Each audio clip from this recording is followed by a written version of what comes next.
Halo Sobat Sehat semuanya, kembali berjumpa dalam acara Kepo, Kata Expert Pro Sehat. Pada kesempatan kali ini, kita akan membahas tentang istilah yang sedang booming saat ini, yaitu happy hypoxia. Nah, buat Sobat Sehat yang masih penasaran ya, apa sih happy hypoxia itu? Bagaimana kok bisa menyebabkan kematian ataupun sesak nafas tiba-tiba? Atau juga mungkin yang saat ini sedang isolasi di rumah yang merasakan sesak, takut mungkin ini happy hypoxia bukan ya? Nah, ini saatnya untuk mendengarkan, menyimak Kepo kali ini. Pada kesempatan kali ini, kita akan mendatangkan expert seorang dokter bernama Dr. Ari Sebastian. Halo, Dr. Ari.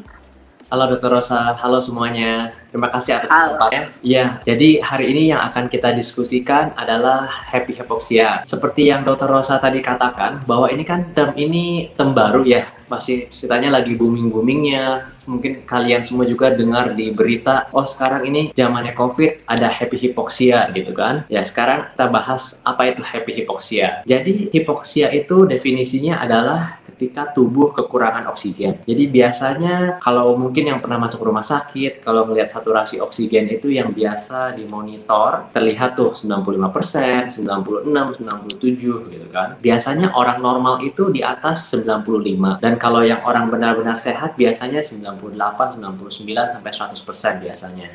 Dan mungkin kalau kayak perokok dan lain-lain biasanya tuh di sekitar 95 ke atas. Hipoksia itu kalau dilihat persentasenya itu di bawah 95%. Biasanya ada gejala seperti sesak nafas, pusing-pusing, jantung berdebar-debar, dan nafas pendek dan cepat, dan juga kadang-kadang terasa lemah. Tapi yang bermasalah ini di zamannya COVID, ada term baru yang namanya happy hypoxia, yaitu di mana kadar oksigen di dalam tubuh kita itu sebetulnya sudah turun, tapi pasiennya tidak merasakan apapun. Makanya istilahnya happy hypoxia. Ya kalau bahasa medisnya lah, maksudnya bahasanya sebetulnya adalah hipoksia tanpa gejala lah gitu kira-kira. Tapi bahasanya jadi happy aja ya dok ya?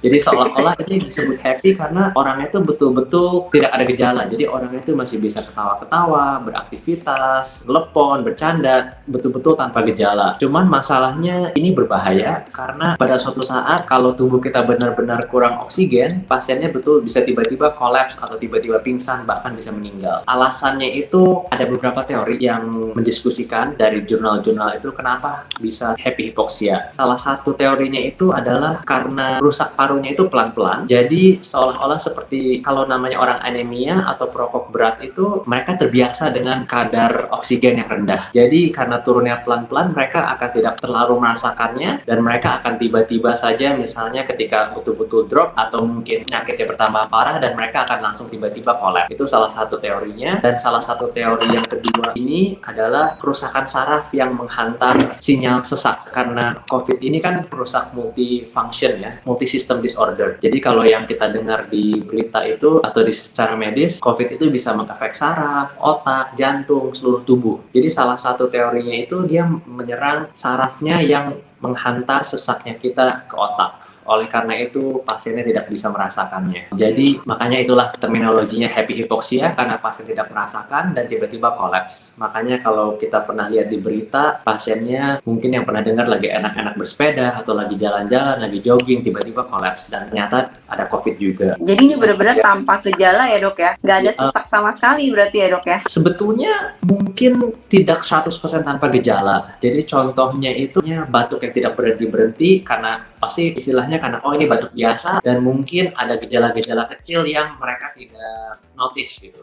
Jadi contoh misalnya di isolasi mandiri di rumah, kadang-kadang mereka kan ada demamnya sedikit, tidak apa-apa gitu kan, atau batuk-batuk sedikit tidak apa-apa, tapi sebetulnya batuk-batuk yang tidak sembuh-sembuh atau kadang-kadang pas ketika beraktivitas tersendak sedikit itu bisa salah satunya gejalanya. Jadi emang sih sekarang kan banyak orang kan kirain kalau batuk-batuk dikit mungkin batuk alergi gitu ya dok ya, ternyata ini. Nah tapi bagaimana nih dok cara sobat sehat nih terutama yang sedang isolasi diri di rumah itu biar mereka juga bisa mendeteksi ini suatu happy hypoxia gitu. Jadi sebetulnya paling gampang itu pakai pulse oximetry. Lihat itu pulse oximetry itu kan sekarang sudah banyak nih yang kalau dilihat itu bentuknya kayak kotak kecil yang cuma ditaruh di jari gitu. Itu namanya pulse oximetry. Kebanyakan itu orang pikirnya sebetulnya kan itu hanya bisa di rumah sakit. Sebetulnya tidak. Kalau zaman sekarang ini pulse oximetry itu banyak dijual di pasaran. Jadi mungkin kalau yang pernah shopping di e-commerce, online, itu sebetulnya bisa cari pulse oximetry. Saya tidak menganjurkan yang lebih mahal, hanya yang tentu saja kalau misalnya yang mereknya yang Bonafit dan yang sering dipakai di rumah sakit itu lebih akurat. Oke, jadi ini buat sobat sehat, sarannya boleh tanya mungkin ya ke tenaga medis ya, mereknya apa yang bagus gitu ya dok ya, mungkin buat supaya misalnya referensi kalau mau beli ya dok ya. Langkah-langkah apa yang harus ditempuh oleh sobat sehat nih untuk mencegah ya supaya jangan terkena happy hypoxia ya dok ya. Happy hypoxia ini terminologi baru muncul setelah zaman COVID. Jadi sebelumnya ini saya hampir jarang orang hipoksia itu tanpa gejala. Justru yang menariknya ini ya karena COVID ini benar-benar virusnya benar-benar luar biasa ya dok ya. Luar biasa ya, jadi bisa sampai merusak saraf, merusak paru-paru dan sampai sinyalnya pun tidak sampai ke otak sehingga pasiennya tidak merasa kadang merasanya itu sangat minimal sampai seolah-olah mereka tidak merasakan apapun. Jadi untuk mencegah happy hypoxia ini ya tentunya hindari COVID dengan 3M, dan kalau mampu dan bisa, apalagi untuk orang-orang yang isolasi mandiri di rumah, saya anjurkan untuk beli atau mempunyai pulse oximetry karena ini mesti dicek berkala. Jadi bukannya misalnya hari ini dicek, 99% nih, tapi kan dengan progresnya penyakit belum tentu besok keadaan Anda sama. Jadi mungkin saja besoknya itu keadaannya menurun, bisa saja hari ini baik-baik tapi besok hipoksia. Jadi saya anjurkan cek pulse oximetry berkala. Oke, ada anjuran juga nggak dok? Mungkin dalam satu hari berapa kali diceknya? Tidak ada anjurannya, tapi ya pokoknya kan setiap hari gitu ya dok ya? Ya, kalau misalnya tergantung keparahan gejalanya. Jadi misalnya kalau misalnya tanpa OTG, isolasi mandiri mungkin sehari sekali cukup. Tapi kalau dengan gejala ringan dan sedang, ya sehari 3 kali. Sebetulnya cara cek hipoksia yang paling murah. Betul-betul tahu hipoksia apa tidak, kita mesti analisa gas darah. Jadi itu agak susah. Jadi karena mesti ke lab dan mesti dibaca dokter juga untuk analisa gas darahnya. Jadi paling mudah untuk bisa dibaca sendiri adalah pulse oximetry itu. Nah, selanjutnya nih dok, kalau misalnya udah ternyata kadar oksigennya kurang dari 95%, berarti kan mereka hipoksia. Apakah dengan alat yang oksigen portable mereka bisa beli sendiri dan pakai sendiri oksigen portable-nya, atau misalnya mungkin sobat sehat ada sesak nafas gitu tiba-tiba, apakah oksigen portable itu cukup bisa membantu dok?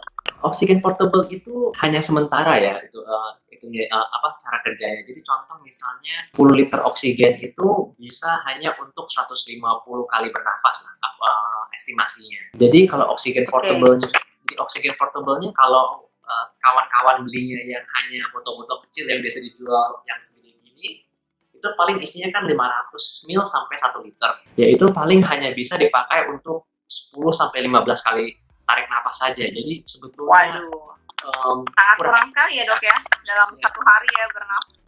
Betul, dan kecuali kalian semua belinya yang besar, yang bisa muat 10 liter, 20 liter, yang agak besar itu ya cukuplah untuk beberapa jam sampai nyampe rumah sakit. Kalau sampai hipoksia itu berarti Anda kemungkinan besar bukan orang tanpa gejala lagi, berarti Anda adalah pasien dengan gejala. Jadi sebaiknya cepat-cepat ke rumah sakit untuk dites lebih lanjut, karena sudah pasti dokter di rumah sakit memerlukan untuk cek paru-parunya, CT scan, cek darah, dan cek yang lebih detail, karena itu berarti pertanda bahwa COVID-nya sudah mulai menyerang bagian tubuh yang lainnya, sehingga sebaiknya ke rumah sakit saja. Oke, terima kasih Dokter Ari buat masukannya tentang happy hypoxia ini, menarik sekali ya. Semoga bisa menjadi bermanfaat ya, menjadi manfaat buat sobat sehat semuanya yang mendengarkan Kepo kali ini. Terima kasih.